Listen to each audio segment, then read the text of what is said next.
Most people think alignment feels like clarity, like certainty, or like a 5-year plan. But that's actually not what it feels like.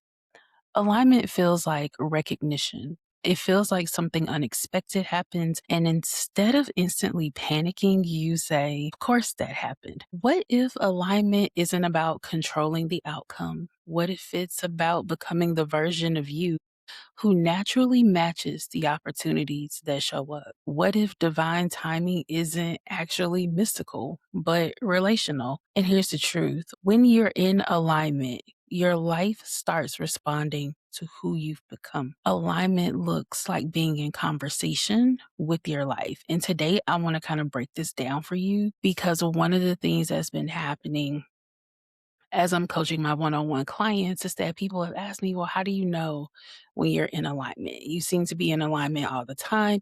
How do I know when I've arrived? And so I want to break that down for you. Start. So the way I consider alignment is that you are in conversation with your life. And I've broken this down into 4 different components. So the first component is awareness. Whenever people talk to me and we're talking about being in alignment, I am very aware of the things happening in my life. I am paying attention. My life isn't just happening to me. I have a belief that I co create my life with the universe, right? So I'm not passively allowing things to just happen in my life. So the first component of this is awareness. That means that you are paying attention, you notice patterns, you're tracking energy, your energy, and the people around you. You recognize themes that are repeating in your life, and the themes could be lessons. It could be signs that you need to stop hanging out with who you're hanging out with. Like things just keep happening to you. And whenever someone tells me in a coaching call, this stuff just keeps happening to me, I always sit back and say, so at what point are you going to respond in a different way to it? Because that means you are not being aware of what is causing the things to continue to happen in your life. So the first part of this is awareness. The second part is response. So when life presents something, you respond thoughtfully instead of reactively. It is very, very rare, super minimal, maybe less than 1% of the time that I am going to panic.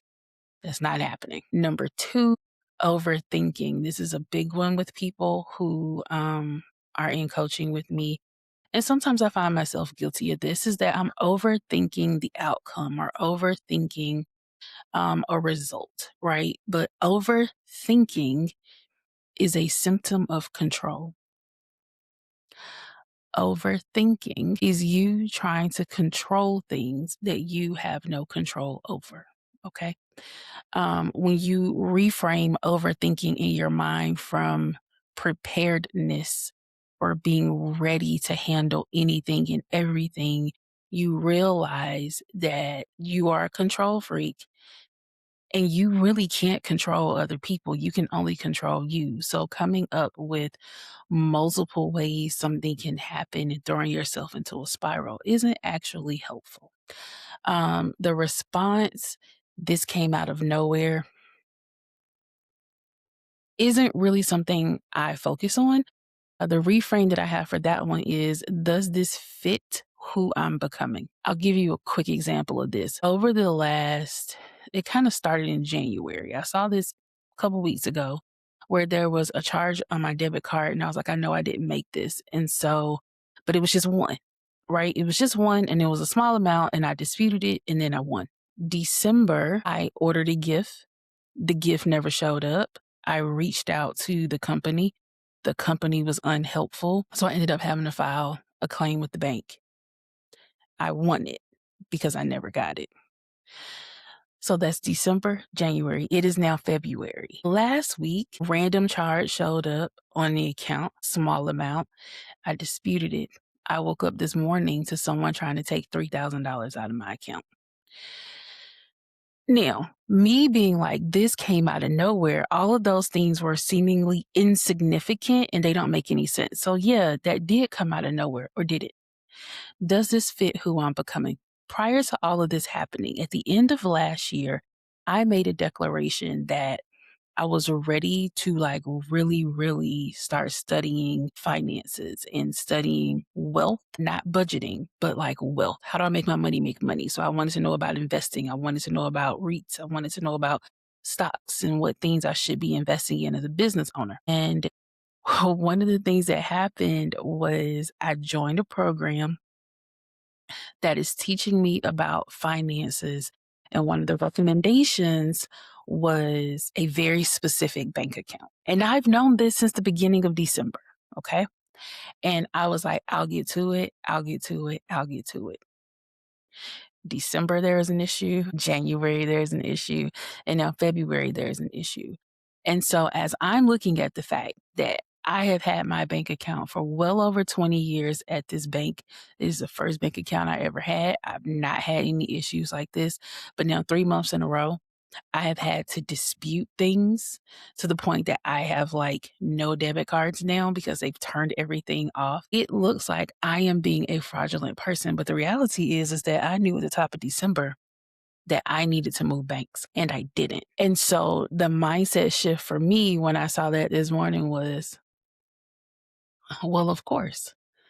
Of course this is happening because I knew almost 90 days ago that I needed to move banks. And now the security that I felt that I had at this bank for the last 25, 30 years of my life, I no longer feel like I have it, right? Which forces me to do what? Move to the bank that I was recommended to a couple of months ago. And so while I could say this came out of nowhere, I could also say, does this fit the version of me that I'm becoming? The person who I desire to become would have a very different type of bank account at a very different bank. And so that's kind of how that reframe goes, right? So how do you respond to stimuli, negative stimuli in your life? I could have responded, I believe that old Kimberly would have gone off and been like super upset and it would have ruined my day. But I looked at that, I shut everything down in the way I needed to really quickly. And then I went, okay, it's time for us to move into this next era of life. All right. So that's number 2, response. Then number 3, coherence. So when we're looking at your internal growth, your external opportunities, your decisions, and your standards, these 4 things are running neck and neck with one another.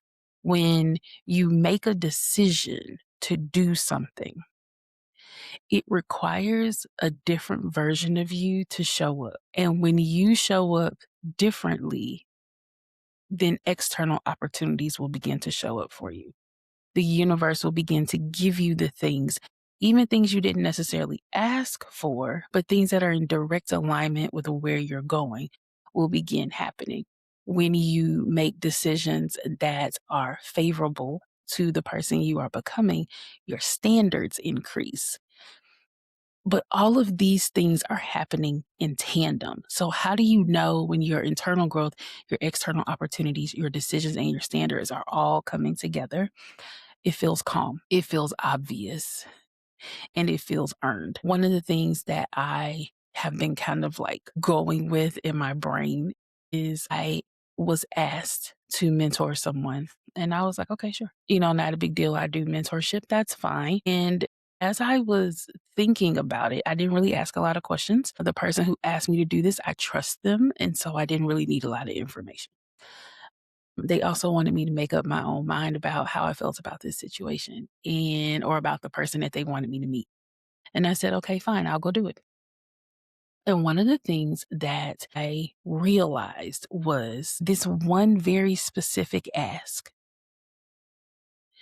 has opened up other opportunities that are in direct alignment with the version of myself I wanted to become 5 years ago. I have been doing the work for a very long time to refine, reframe, becoming this elevated version of self. And there is something very specific that I wanted to do. And this ask allows me to do that very specific thing, but it has opened up opportunities to do this very specific thing on such an exponential level that I was like, wow. Now, instead of being shocked, about this, that wow was immediately followed with, of course it did.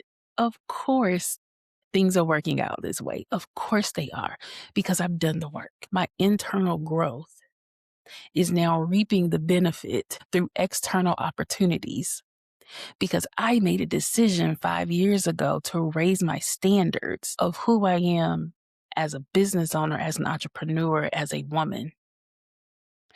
And it is now being seen by the people it needs to be seen by in order to allow me to elevate to a new level, right? It feels earned. This does not feel like, oh my God, what if I don't do well? What if this isn't, they think I can do this, but I can't. No, I can. No, quite literally, I can. And when I was asked to do this opportunity, I said, wow, I'm really excited for this young woman to encounter me. And I meant that with my whole chest because I know who I am. I know all the things that I've had to go through to get to this point to help this other person shorten their journey. I know what I bring to the table, right? We're not dealing with imposter syndrome here, and it doesn't have room in my life. 5 years ago, there was definitely imposter syndrome. And I need us to be clear. Imposter syndrome, by definition, is when you are qualified to do something and you feel like you're not. Imposter syndrome is not you being given opportunities that you're not prepared for. That's not what that is. Imposter syndrome means you are qualified to do the thing you've been asked to do, but you feel like you're not. I no longer feel that way. I know I'm 100%, I'm actually overqualified to do the thing that has been requested of me. And I'm excited for the young woman who gets to encounter me because I know who I am. And that is going to show up for her, right? So that's number 3, coherence. Now, number 4 is trust. Trust is not blind faith. It's actually evidence-based confidence. When we talk about trusting other people, trusting ourselves, this becomes one of those things you can easily dispel during a spiral. So I'll give you another personal example. I invested in a high ticket coaching program. We spent a year in this very high ticket coaching program, and I don't believe that it was fully worth the amount that we paid for it. Do I believe that I learned things in the coaching program? 100%. Absolutely did. Not denying that at all. Do I believe that we got what we thought we were going to get out of it? No, I do not. And that's a conversation for a different day.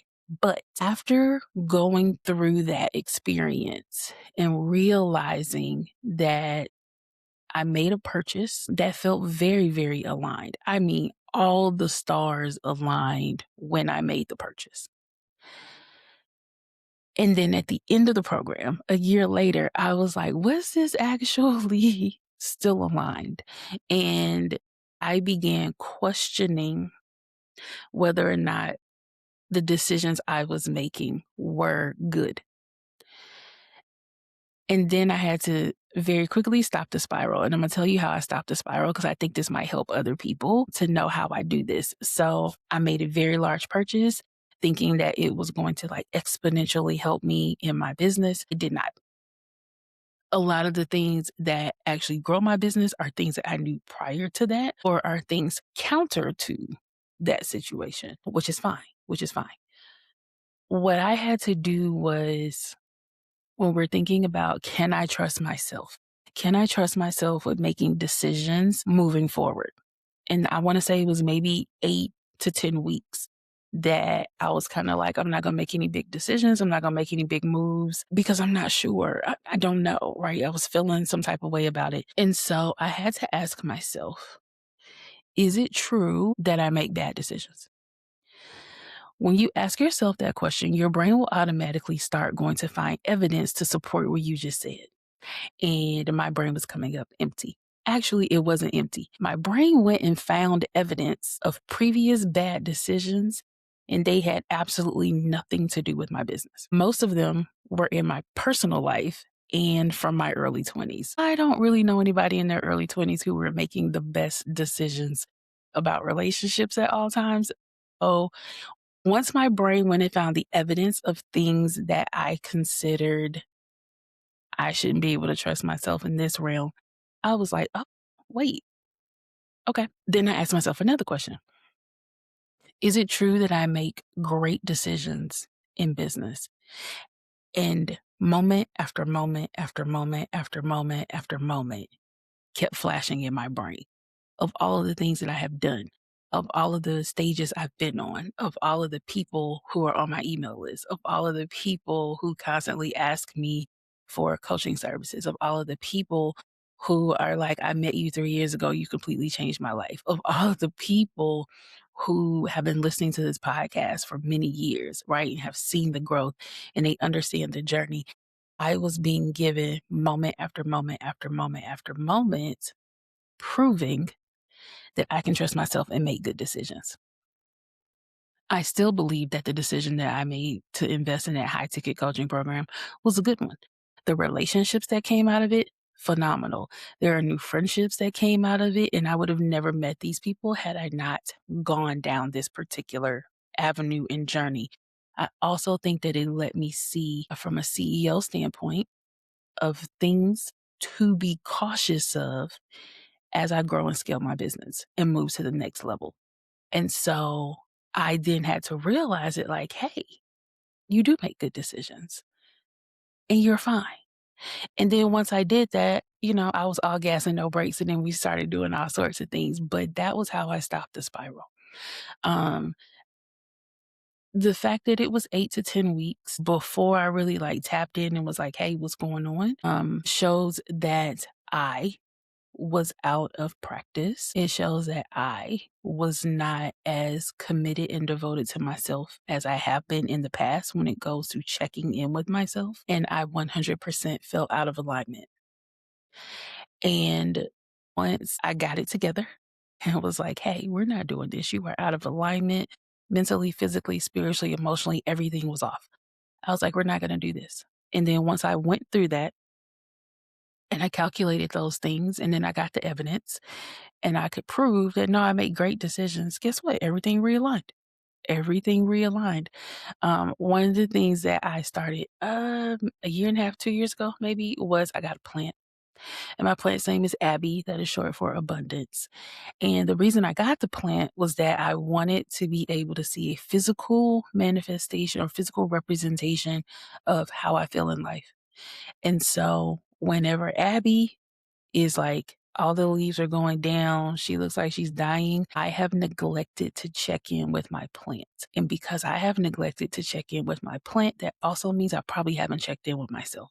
Because when I am watering myself, when I am nourishing myself, I also automatically nourish my plant. And so that was one of the things that I put in place for myself to be able to say, you haven't been checking in with yourself. And I can assure you that during that time that I wasn't checking in with myself, my plant was not flourishing. And now she is, because we are now checking in with her. And the more I check in with her, the more I check in with myself. Right. Okay, so just to kind of recap this a little bit to make sure it's sticking for you, being in conversation with your life means you're paying attention to patterns, yours and others. You're noticing repeated themes in your life.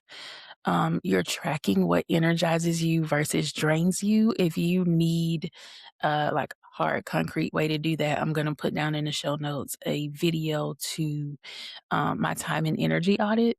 And this is something that I do. I don't do it as frequently now as I used to when I first learned about this a couple of years ago when I was working on my second master's degree. But doing a time and energy audit helped me know when was the best time for me to be working and when wasn't. That way I'm not sitting at my desk for 8 hours a day being completely unproductive. I work during my peak times. So if you want to know more about that, that is going to be down in the show notes. So you're tracking what energizes you versus what drains you. And then you're adjusting when something feels off. You're not waiting for permission. You're adjusting when something feels off. This also means that you are not shocked when something aligned shows up. Like, of course it is. You did the work. You put yourself in a direct path of this thing that is coming to you. Of course it did. If you can't tell, that is a new phrase that has been happening in my life recently is that of course it did. And not just for me, for clients, for friends, for my children. Hey mom, this just happened. Of course it did. Of course it did. Like, yes, I am excited for you and congratulations, and we'll get there. But also, of course it did. This is not shocking to me. This is the work you've been doing. Why are you shocked?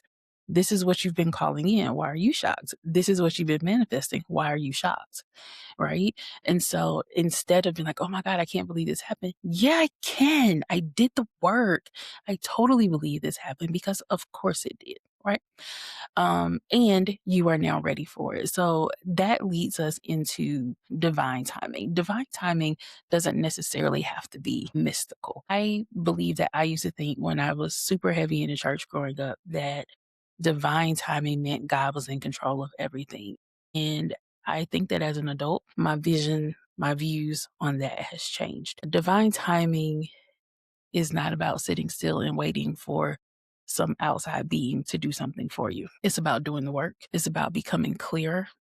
It's about refining your standards, and it is about releasing what no longer fits. Once you let go of the things that no longer serve you, now you have the space to bring in the things that do. So some thoughts for you to consider is, where have you said, of course, recently?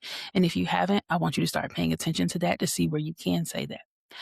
Another thought to consider, what showed up that made sense in hindsight? What has happened in the last 30 days that when you think back on it, you're like, oh, well, that's why that happened. And what if it wasn't luck, babe? What if you actually just did the work and now you're reaping the benefits of the harvest? And what if that was alignment meeting preparation? What if you being in full alignment with the life that you want finally met the preparation you've been doing? My hope for you is that you know and understand that alignment isn't mysterious. It's not something available to other people. That's not you. It is something that is available to you. The more aligned you become, the less chaotic your life will feel. Not because nothing unexpected happens, but because when it does, you will recognize it. And maybe the real work isn't trying to predict the future. Maybe the work is becoming someone that your future can recognize. Until next time, stay sweet, friends.